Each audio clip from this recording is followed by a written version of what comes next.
Of the great sponsors, such a faithful sponsor of the Values Voter Summit, for which we are so very grateful. He is the president of the Timothy Plan, where Christian investors can match their biblical principles with their investment dollars. And there has never been a more important time to do that than right now. They have an exhibit booth. It's number 24. We encourage you to visit all of our exhibitors, but definitely go see the Timothy Plan and pick up some information that'll help you and your family. But for now, please welcome President Art Alley.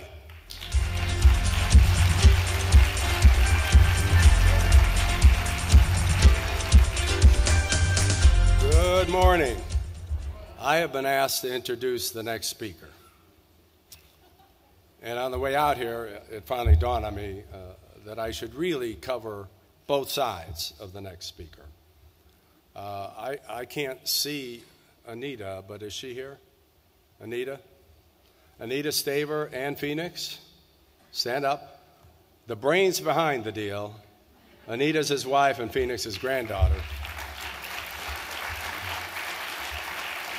But Anita made 3 major errors recently. Number 1, she got Matt one of these gizmos. Number 2, she taught him how to use it to take photos. And number 3, she taught him how to take those photos and put them up on the internet.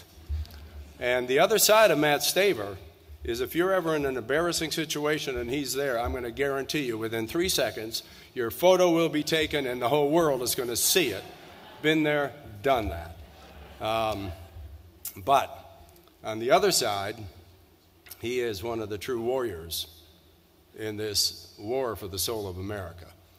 Most of you are familiar with Matt, founder of Liberty Counsel, dean of Liberty School of Law, good friend over, 25 years, I guess. And I have no clue what he's going to say. But I do know I have never seen Matt so full of righteous indignation as I have this year of what's going on. So fasten your seatbelts. Help me welcome ACLU's worst nightmare, Matt Staver.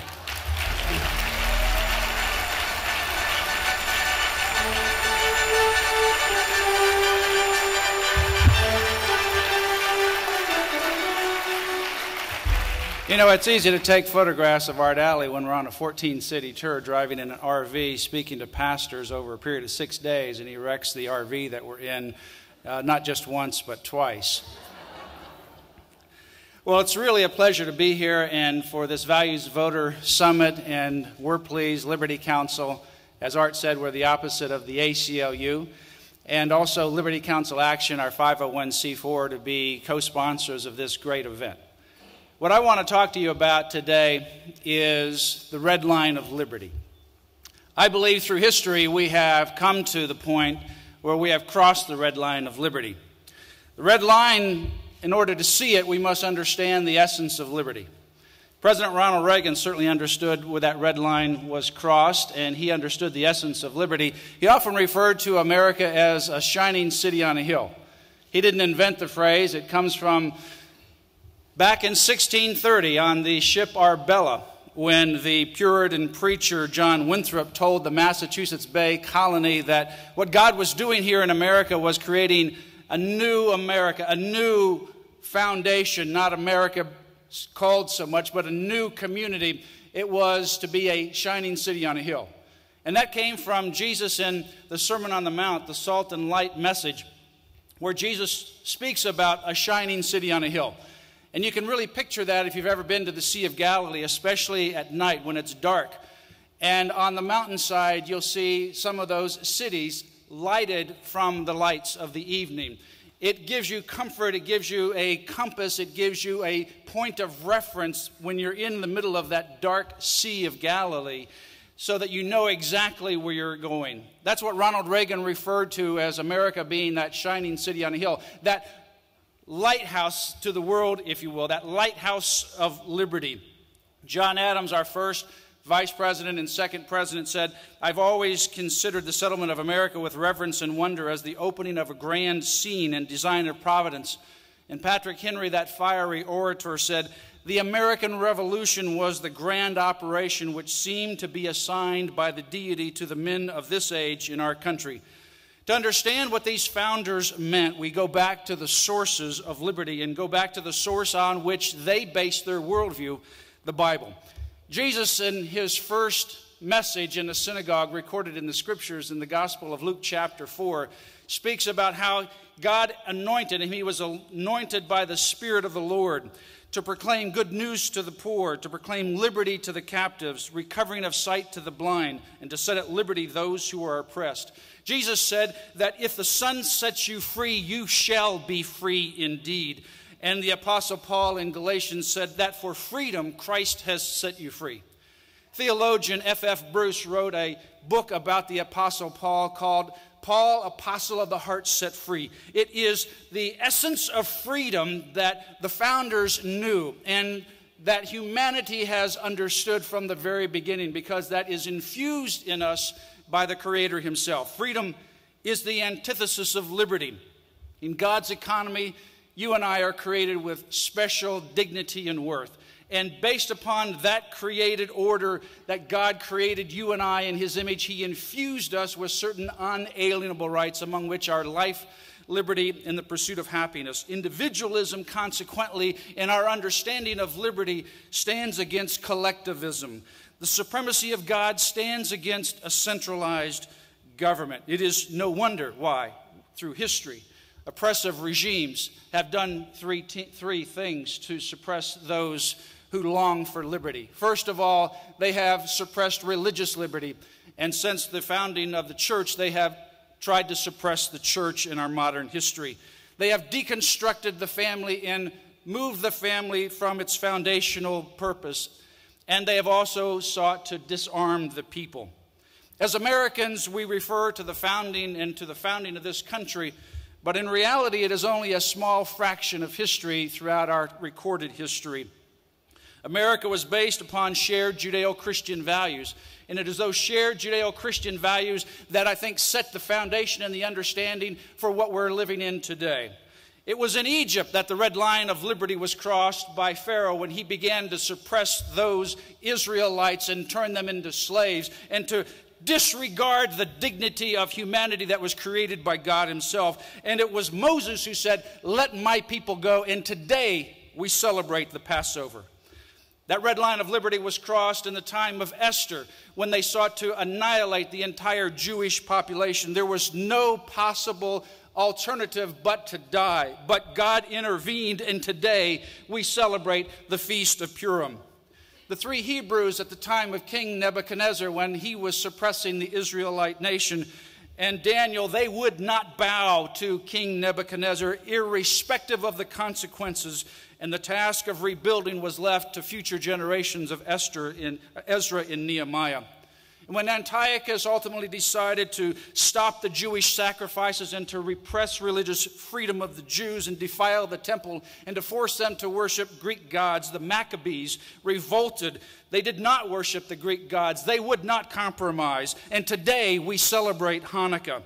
The red line was crossed at the time of the birth of Jesus, when Herod ultimately tried to stop Jesus from actually living his life and accomplishing his purpose, and he slaughtered all the young boys 2 years old and under. And today we celebrate Christmas. It was crossed again at the time of Jesus' crucifixion when the Roman government put the creator of the universe on the cross. But today we celebrate Easter. It happened in the Soviet Union, in Romania, and in Cuba, where they tried to suppress religious freedom, to deconstruct the family, and to disarm the people. Christians were stigmatized, pastors were threatened and arrested, and some were even killed. The red line of liberty was crossed in the American Revolution, and today we celebrate Independence Day. It was crossed during the Civil War, and it was crossed again during the civil rights movements of the 1960s. My friend, today I believe that we are approaching that same red line of liberty. It is a tug of war. This government, that we call the United States of America is trying to force every one of us to cross that red line. We live at a time when the future of America will be decided by our action or by our inaction. The red line of liberty is right in front of us. It is the essence of liberty that God created you and I in His image, and all humanity longs for liberty. It is also the essence of our Christian heritage that not only when your heart is set free, you want external freedom as well. And you can be trusted with that external freedom because you have the responsibility of the Creator of the universe who have set you free from guilt and shame and sin. That is the kind of liberty that we long for. That is the kind of liberty that transcends humanity. And it is particularly true with our Judeo-Christian history in America. And it is that liberty that this government is seeking to oppress. Today we live at critical times.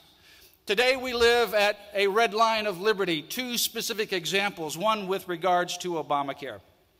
And by the way, those who are strong voices in Washington, D.C., and they seem to be only a few, we need to stand with them. We need to support them when they are standing for principle. We must not be silent when those criticize them.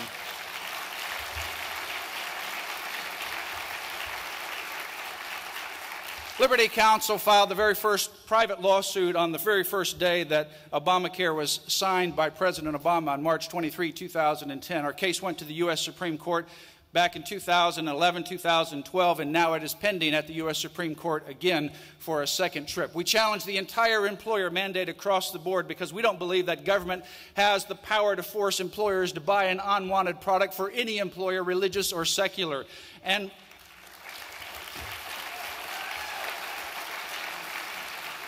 we also challenge the employer mandate that forces employers of religious and moral values to fund something that they cannot fund, a red line that they cannot and will not cross with regards to abortion. We also challenge it with regards to the forced funding of abortion with respect to the individual mandate. Liberty Counsel represents Liberty University, the largest Christian university in the world, and two private individuals. The mission that God gave to Dr. Jerry Falwell, who founded the university, was to train a generation of champions for Christ. That is the mission. That is the mandate. That is what Liberty University is seeking to accomplish. We cannot compromise that mission in order to fund abortion. We will not choose between training champions for Christ or funding abortion. We will train champions for Christ, and we will not cross that red line.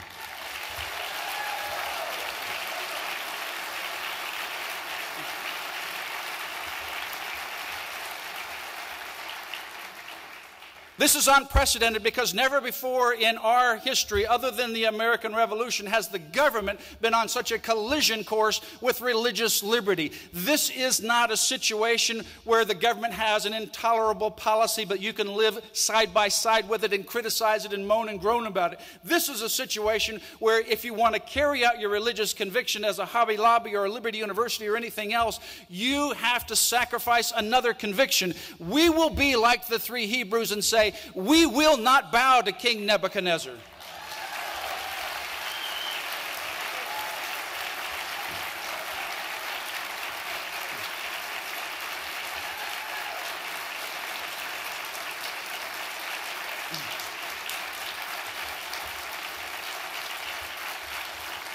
And despite the appearance of annihilation, we will stand like Esther did for such a time as this. We also are faced with a decision from the Supreme Court of the United States on June 26, 2013, where 5 justices said that the Federal Defense of Marriage Act, that did not define, it did not create, it simply affirmed the natural created order of men and women, man and wife, man and a husband, man and a woman as husband and wife, as the union of one husband. Well, you know what I'm talking about. The union of a man and a woman as husband and wife in marriage. That was confirmed or affirmed by the 1996 Congress. Bipartisan, Republicans and Democrats, signed by a Democratic president. Overwhelming consensus. Something we don't see in modern times. Because they affirmed the natural created order of marriage as the union of one man and one woman. And this court had the audacity to say that Congress, and by extension every one of us who believe in marriage as one man and one woman as part of the natural, ontological, observable, objective, created order, are bigots and must be enemies of humanity. I say to this court, how dare you say that to the American people?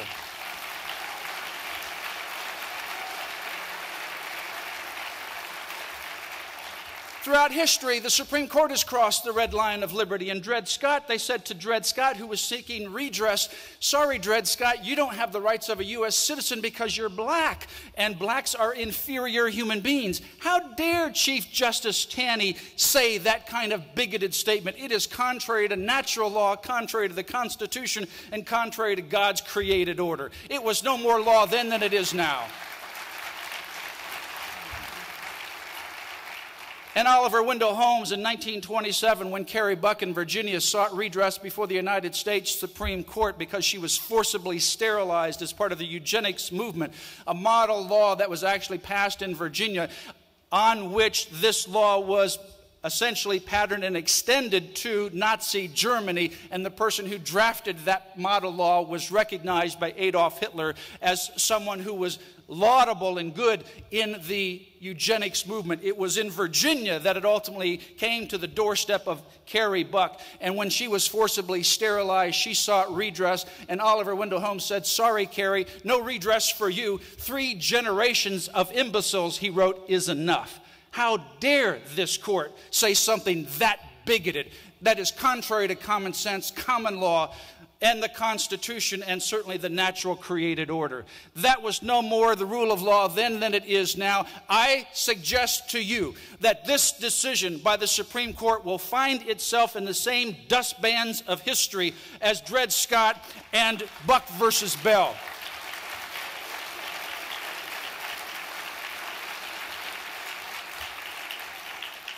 Martin Luther King Jr. in the 1960s was asked, why do you obey certain laws and other laws you don't?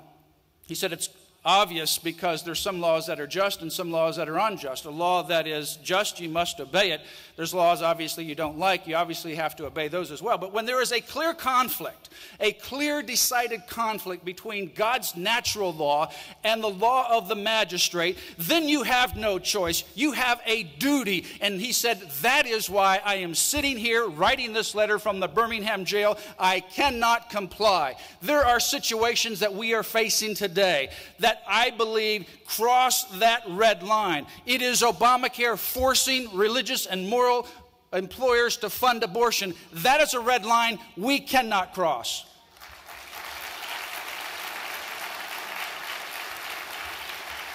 And when they force a photographer in New Mexico to choose between their profession as a wedding photographer or choosing to violate that belief by photographing same-sex weddings, or when they force the Catholic charities in the Commonwealth of Massachusetts to execute their religious beliefs to place children in homes, to put orphans with moms and dads, and if you are going to do that, you need to put them in same-sex households.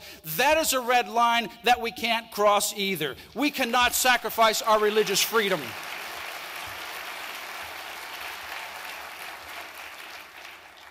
Throughout history, Judeo-Christian history, God's people have ultimately turned back to God at these times when the red line is being approached. And I believe that's where we are today in America. What we need in America is not only our external liberty, but more particularly we need that internal liberty focused upon. We need revival in this country. We need renewal in the pulpits. We need revival across this land.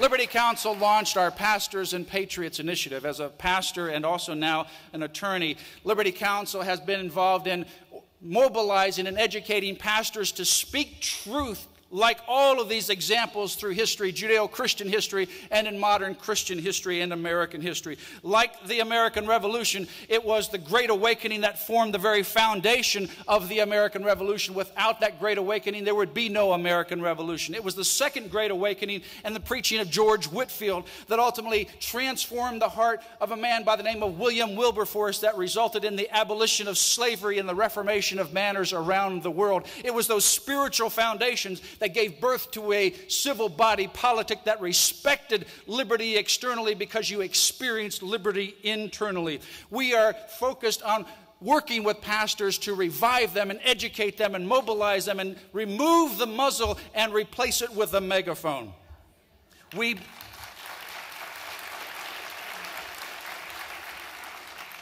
And we have salt and light councils that we are moving throughout the country to put in every church. Salt and Light Biblical Citizenship Ministries. And I encourage you to go to our table in the back to be able to get some local church ministry to train your people in worldview and responsible biblical citizenships. Pastors and people, we must speak boldly. The future of America will be determined again, as I said, by our actions or by our inactions. The question I want to leave you with is this: what will future generations remember about our times? Will they remember this as the death of liberty in this generation, or will it be its rebirth? Let me end with this story. It's in communist Romania. It's involving someone who works with Liberty Counsel. He's right over here, our senior litigation counsel, Harry Mihet. On Christmas Day, December 25, 1989, Harry and his dad and all other Romanians experienced liberty for the very first time in their life. They lived under a communist repressive regime. They were in situations where the government brought secret police into their house to search for contraband Bibles. Again, the communist regime repressed religious liberty and repressed the essence of liberty because they wanted to ultimately control the people through a centralized government. Harry would be brought every Monday into school and criticized because he didn't go to school on Sunday because he was in church. And in this town that he was in, a pastor was arrested, and the people decided enough was enough. The red line had been crossed. They stood outside the pastor's home, and they began to pray, and nightfall came. Pastors had been arrested before, but this time it was different. The red line had been crossed. They decided to continue to pray, and they began to pray, and in their prayers they would shout, "Libertate, libertate," meaning liberty, and we need God, we need God. And Ceausescu sent his armies to this town because after a while the several 100,000 people began to come out and pray and support these people as they were asking for God to intervene and release their pastor from the communist jails. And when he sent in his armies, he began to fire upon his own people, and in another part of communist Romania, the same thing began to happen. So to quell the uprising, he called a meeting in Bucharest, the capital of Romania, and the people were there. He thought he was going to do the same thing he'd always done, and while he was speaking, they began to pray. They began to shout liberty. They began to shout and claim, "We need God, we need God." And while he was speaking, he was run off, caught, captured, tried, convicted, and executed within 24 hours on December 25, 1989. 1 week after the people began to pray for the release of their pastor, liberty came to Romania for the very first time in Harry's life as a 12-year-old and everyone else in Romania. Liberty can come in our generation if we ultimately pray and ask God to intervene. The question is, what will you do? This is our generation. The future generations will not write that our generation lost liberty, but that liberty will be reborn in our lifetime. Let it begin with each one of you as it spreads across this land. May God bless you, and may God bless the United States of America.